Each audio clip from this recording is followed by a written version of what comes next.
اعوذ باللہ من الشیطان الرجیم بسم اللہ الرحمن الرحیم نحمدہ ونصلی علی رسولہ الکریم اما بعد فاعوذ باللہ من الشیطان الرجیم بسم اللہ الرحمن الرحیم۔ اللہ کا فضل ہے، احسان ہے کہ اس نے آج ہمیں دوبارہ یہاں پر بیٹھنا نصیب فرمایا اور اس کا تذکرہ کرنا ہمیں نصیب فرمایا۔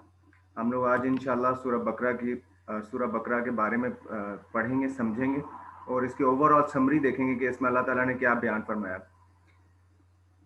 ویسے تو سورہ بقرہ کا سب کو مطلب پتہ ہوگا کہ اس سورت کا مطلب جو ہے گائے ہے، لیکن اس کا یہ مطلب نہیں ہے کہ اس میں گائے کا ہی ذکر ہے، بلکہ اس کا مطلب یہ ہے کہ یہ وہ سورت ہے جس میں گائے کا ذکر آیا ہے۔ ویسے تو سورہ بقرہ جو ہے مدنی سورت ہے، لیکن اس کا بیشتر حصہ جو ہے وہ مکہ میں بھی نازل ہوا ہے، تو لیکن اس کو مدنی کیٹیگری میں ڈالا جاتا ہے۔ اب ہم لوگ اس کا تھوڑا سا ہم لوگ دیکھتے ہیں اس کے بارے میں۔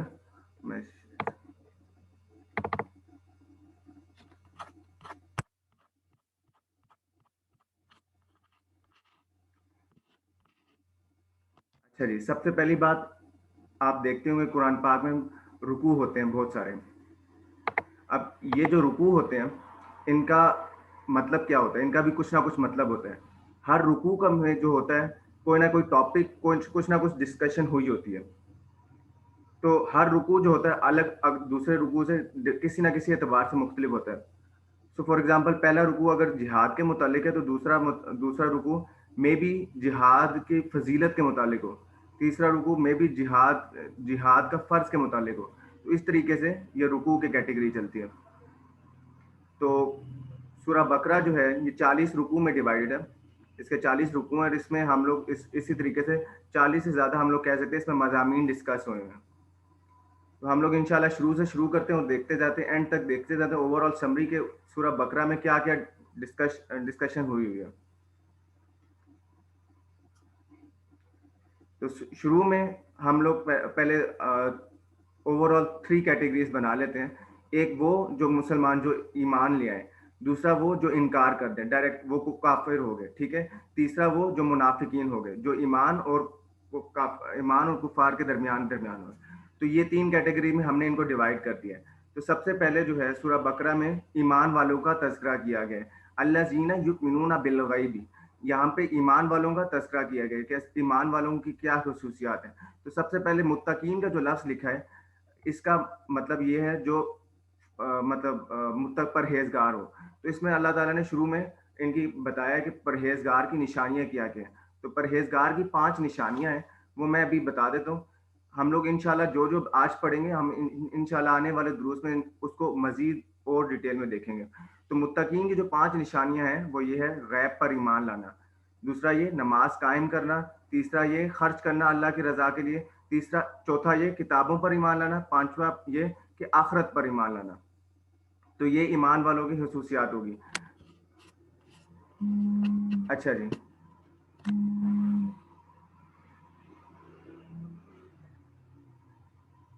آگے جو ہے یہاں پر دیکھا جائے ان الذین سے لے کر یہاں تک 7ویں آیت تک، یہاں تک کافروں کا بتایا گیا۔ اللہ تعالیٰ نے کافروں کے متعلق بتایا گیا کہ کافر کون ہے، ان کے دلوں میں کیا ہوا ہے کیا نہیں ہوا۔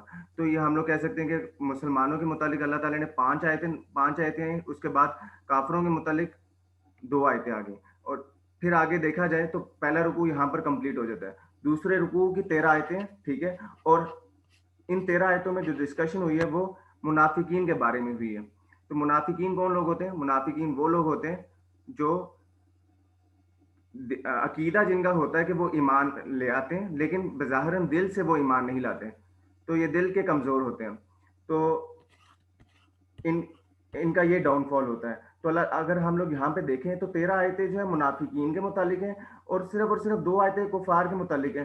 ہمارے دماغ میں تو آتا ہے کہ کفار کے متعلق زیادہ ہونی چاہیے، اس کا بھی کچھ مطلب ہے۔ اس کا مطلب یہ ہے کہ منافقین جو ہیں وہ زیادہ ڈینجرس ہیں ایز کمپیئر ٹو کفار، بیکاز ہم لوگوں کو یہ نہیں پتا کون منافق ہے کون نہیں ہے۔ کافر کا تو یہ ہے نا کہ وہ سامنے آ کر کہہ دیتے ہیں میں ایمان نہیں لاتا، لیکن منافقین کا یہ پتہ کرنا کہ وہ منافق ہے یا نہیں یہ مشکل ہوتا ہے، اور وہ لوگ جہاں پر انہیں موقع ملتا ہے وہ اسلام کو کمزور سے کمزور کرتے ہیں, کوئی موقع ہاتھ سے نہیں جانے دیتے.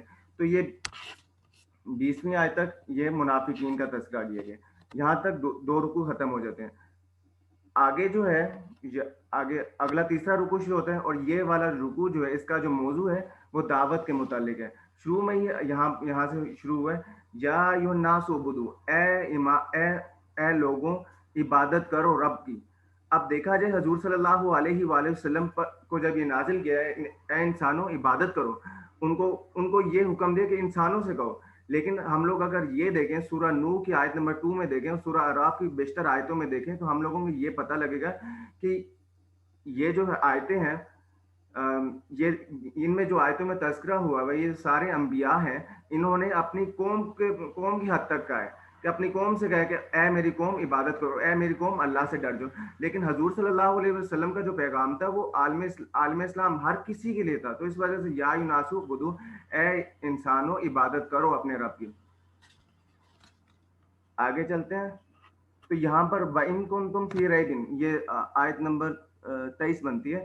وَإِن كُنتُمْ فِي رَيْبٍ مِّمَّا نَزَّلْنَا. اب یہاں پر یہ والی آیت اور اس سے اگلی آیت میں اللہ تعالیٰ نے کفار کو چیلنج کیا, مشرکین کو. کہتے ہیں ٹھیک ہے جی, اگر آپ انکار کرتے ہو صحیح ہے, کوئی مسئلہ نہیں, لیکن پھر اس کے نعم البدل کوئی آپ اس طرح کی صورت لے کر کوئی صورت یا کوئی آیت لے کر آؤ, ٹھیک ہے, اس کے مقابلے میں, اور پھر ہم تمہیں مانیں گے. اور یہی نہیں بلکہ تم اپنے شہداء کو, مطلب اپنے گواہوں کو بھی بلا لو, اپنے لوگوں کو بھی بلا لو جن کو تم اپنے دوست کہتے ہو. اگر تم سچے ہو تو تم اس طرح کی کچھ نہ کچھ لے کر آؤ گے. لیکن ہمیں پتہ ہے کہ کفار نے لانے کی بہت کوشش کی, وہ کچھ لائے بھی اس طرح کے, لیکن وہ آخرکار انہوں نے خود ہی کہہ دیا یہ اس طرح کے اس کے ساتھ کمپیریزن بنتا ہی نہیں بالکل بھی.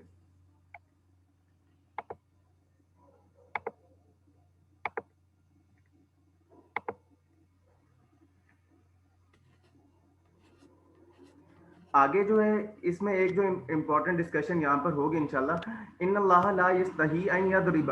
اللہ تعالیٰ کہہ رہے ہیں بے شک اللہ تعالیٰ نہیں شرماتا یہ بیان کرنے سے, مچھر کی مثال بیان کرنے سے. تو اس میں جو ہے کفار جو تھے, مشرکین جو تھے, وہ تو کہہ رہے جی کہ یہ مثال جو ہے اس سے کیا مراد ہے, یہ جو حقیر سی مثال ہے اس سے ہم لوگ کیا سبق حاصل کر سکتے ہیں. لیکن جو ایمان والے تھے ان کو پتا تھا کہ اللہ کی طرف سے یہ حق ہے, تو اس کی وجہ سے بہت سارے لوگ گمراہ ہوئے. یہاں پہ لکھا نا یدل بھی کثیر, بہت سارے لوگ گمراہ ہوئے, بہت سارے لوگوں نے ہدایت پا لی اس کے ذریعے. تو آج اگر ہم دیکھیں کہ اللہ تعالیٰ نے اس مچھر کی مثال بیان کرنے سے کیا مراد لی تھی, دیکھا جائے تو مچھر جیسی چھوٹی سی حقیر جانور جو ہے, چھوٹا سا جو ہے انسیکٹ جس کو کہتے ہیں, اس کے 3 دل ہیں, ٹھیک ہے, 100 سے زیادہ آنکھیں ہیں, اور 3 پر ایک سائڈ پہ, 3 پر دوسری سائڈ پہ. اور بھی بہت ساری اس کی تفصیلات ہیں, اس پر پی ایچ ڈی ریسرچ بہت زیادہ کی گئی ہیں. تو آج کل ہم دیکھیں اس کے اندر, اور تینوں جو دل ہیں وہ ڈفرینٹ جگہ پر ہیں. تو بس اللہ کی قدرت اللہ تعالیٰ نے کیسا بیان کیا, اور کافر جو تھے وہ سے منہ موڑ بیٹھے, کہتے تھے یہ چھوٹی مثال سے کیا مراد ہے, حالانکہ دیکھا جائے اس میں بہت بڑی حکمت تھی. پھر اگلا جو چوتھا رکوع یہاں سے شروع ہوتا ہے, وَإِذْ قَالَ رَبُّكَ لِلْمَلَائِكَةِ, یہاں سے اللہ تعالیٰ بیان کرتے ہیں ابتدائی انسانیت. جب انسان جو تھے وجود میں آنے سے پہلے اللہ تعالیٰ نے حضرت آدم اور حضرت حوا کو جو بنایا تھا اور جنت میں, تو یہاں سے ان کا تذکرہ کیا گیا کہ ان کو بنایا اللہ تعالیٰ نے, ان کو پھر کہا فرشتوں کو اور ابلیس کو کہ سجدہ کرو, ان میں ابلیس نے انکار کیا. یہ انشاءاللہ یہ واقعہ ڈسکس کریں گے, اور اس میں یہ واقعہ اس میں لکھا ہوگا. تو اس میں 4 رکوع کمپلیٹ ہو گئے. چوتھے رکوع سے 14ویں رکوع بلکہ 15ویں رکوع کی بھی 2 آیتیں اس میں ڈالیں اگر ہم لوگ, تو ہم لوگ دیکھیں گے کہ یہاں پر بنی اسرائیل قوم سے مطلب مخاطب ہو کر اللہ تعالیٰ نے ان کی مثالیں بیان کی گئی ہیں.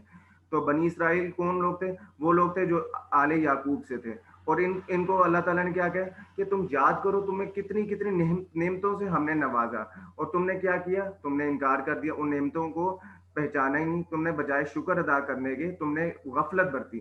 تو اس وجہ سے تمہیں اس منصب فائز سے ہم ہٹاتے ہیں. تو یہاں پر ساری آگے تک 14th رکوع بلکہ اگلا 15ویں رکوع کی بھی دو آیتیں اس میں ڈسکشن اسی سے ہوئی ہے ساری کی ساری. اور اس میں انہوں نے کہا ہے کہ یہ لوگ جو تھے بنی اسرائیل کے بہت ہی ناشکرے لوگ تھے. ان کو من و سلوہ دیا اللہ تعالیٰ نے, لیکن انہوں نے اس کی قدر نہیں کی, شکر نہیں کیا انہوں نے. تو اللہ تعالیٰ نے پھر ان سے نعمتیں چھین لی. پھر انہوں نے اللہ تعالیٰ نے ان کو فرعون جو تھا, سب کو پتہ ہے فرعون جو تھا ان کے بیٹوں کو ذبح کر دیتا تھا اور بیٹیوں کو چھوڑ دیتا تھا. تو اللہ تعالیٰ نے ان کو فرعون سے بھی نجات دلائی. اللہ تعالیٰ نے اور ان کے اوپر اتنی نعمتوں سے نوازا, لیکن انہوں نے کیا کہ ناشکری کی اللہ کی, اور اللہ کا احسان نہیں مانا. اور اللہ تعالیٰ نے جن جن باتوں سے منع کیا تھا انہوں نے وہ باتوں سے انکار کر دیا تھا. اور کون سی باتیں مانی؟ جو اپنے مطلب کی تھیں وہ باتیں مان لی. اس میں آیت نمبر 85 میں اللہ تعالیٰ کہتے ہیں, ایک سیکنڈ,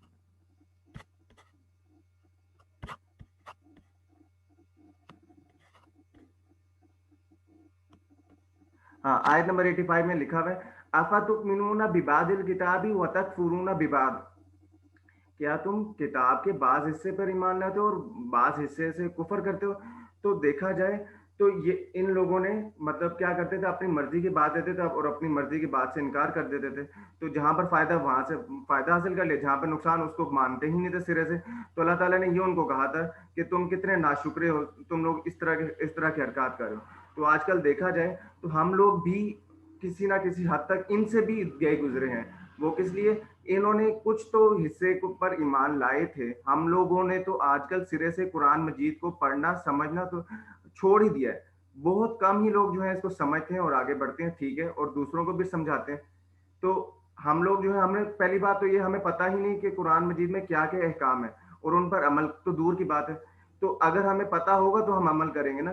کفر بھی تو تب ہم کریں گے نا جب ہمیں اس کا پتہ ہوگا کیا کیا اس میں بیان کیا ہوا ہے. تو آج کل ہم لوگ دیکھ لیں, ہم لوگ کتنا مطلب زوال کا شکار ہیں. اسی وجہ سے ہم لوگوں کے اوپر جتنے مصائب آ رہے ہیں وہ اپنی وجہ سے آ رہے ہیں.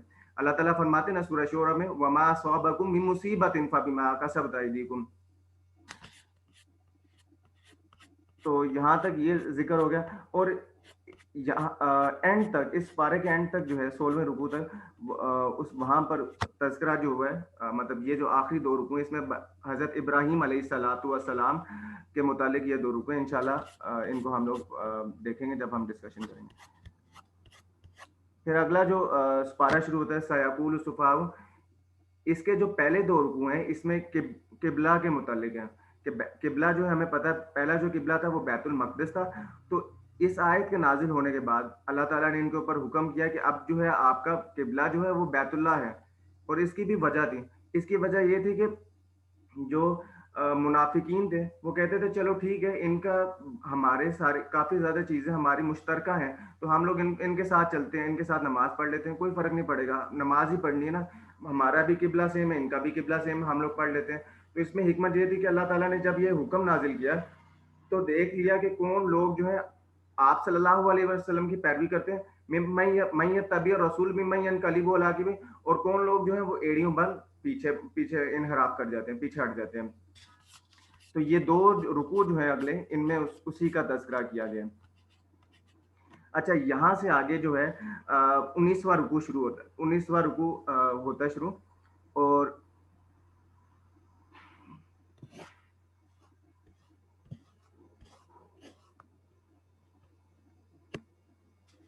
ہاں, یہاں سے آگے 19واں رکوع شروع ہوتا ہے. یا ایھا الذین آمنوا استعینوا بالصبر والصلاۃ ان اللہ مع الصابرین. پھر اس میں پہلی جو آیت, اس کا جو اوور آل مضمون دیکھیں تو اس میں ہے داعی حق کی صفات اور شہادت کا درجہ. شہادت کا درجہ ہم لوگ دیکھ لیتے ہیں. اس میں اللہ تعالیٰ کیا فرما رہے ہیں, وَلَا تَقُولُوا لِمَن يُقْتَلُ فِي سَبِيلِ اللَّهِ أَمْوَاتٌ بَلْ أَحْيَاءٌ وَلَٰكِن لَّا تَشْعُرُونَ. یعنی کہ جو لوگ شہید ہو گئے آپ انہیں مردہ نہ کہیے, وہ مردہ نہیں ہے بلکہ وہ زندہ ہے, لیکن ہمارے شعور میں نہیں. اللہ تعالیٰ نے یہ آیت میں واضح کر دیا کہ جو مردہ ہیں وہ زندہ ہیں. ایک اور اس میں جو پہلی آیت جو میں نے پڑھی تھی, یا ایھا الذین آمنوا, اے ایمان والو, مدد مانگو, کس سے؟ صبر سے اور نماز سے, بے شک اللہ صبر کرنے والوں کے ساتھ ہے.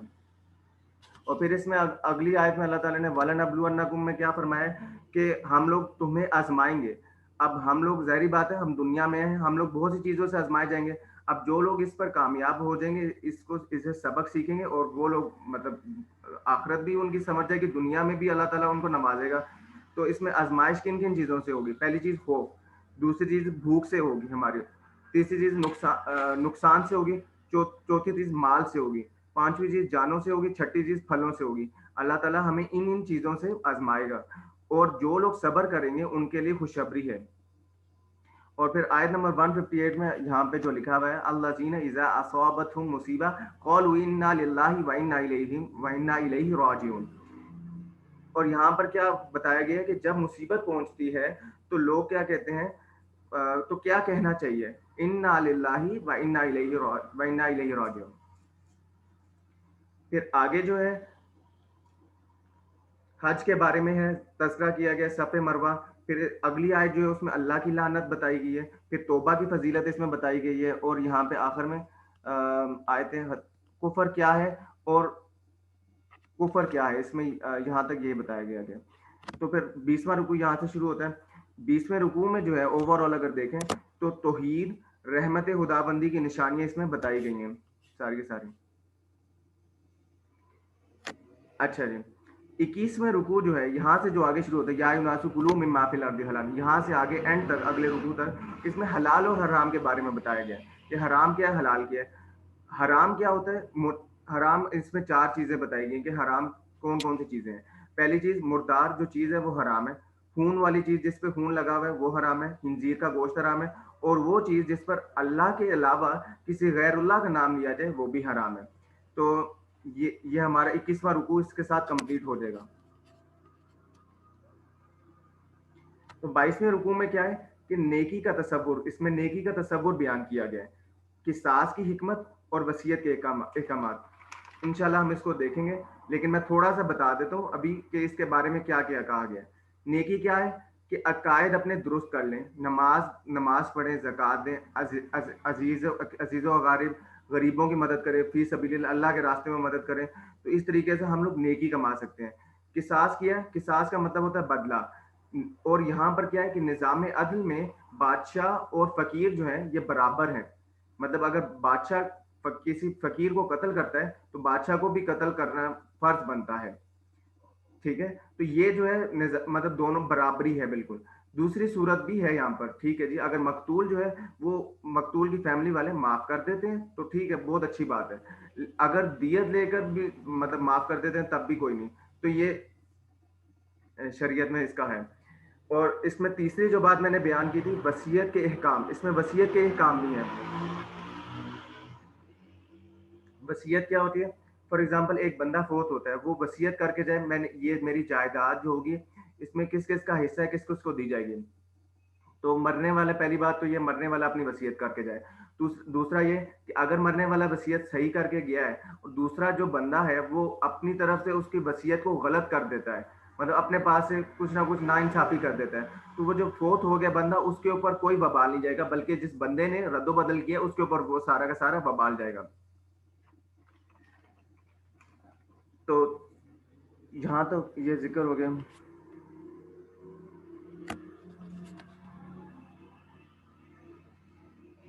اچھا، 23واں جو رکوع ہے اس میں کیا بیان کیا ہے؟ روزے سے تزکیہ نفس، کہ نفس جو ہے انسان کا کس طرح پاک ہوتا ہے روزے سے۔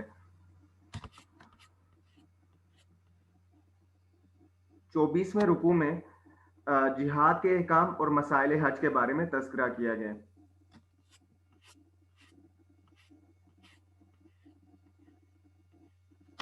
25ویں رکوع میں مزید حج کے احکامات بیان کی گئے ہیں، اور انسانوں کی دو اقسام بیان کی گئی ہیں کہ انسان بھی جو ہے دو اقسام میں مطلب ہم لوگ ان کو کیٹیگرائز کر سکتے ہیں۔ پہلی اقسام کیا ہو سکتی ہے کہ وہ انسان جو دنیا میں پڑ جائے اور دنیا میں اتنا پڑ جائے کہ آخرت بھول جائے اور وہ دنیا کا ہی ہو کر رہ جائے۔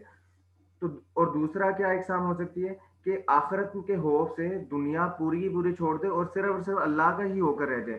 لیکن جو اسلام ہے وہ توازن کا ہے، وہ درمیانہ ہے، وہ یہ نہیں ہے کہ آپ ایک ایکسٹریم کو چھو جائیں دوسرے ایکسٹریم کو چھو جائیں، بلکہ یہ کہ آپ دونوں کے درمیان میں معاش بھی کمائیں اور اللہ کا خوف بھی دل میں رکھیں۔ اس طریقے سے ہم لوگ زندگی جو ہے صحیح طریقے سے گزار سکتے ہیں۔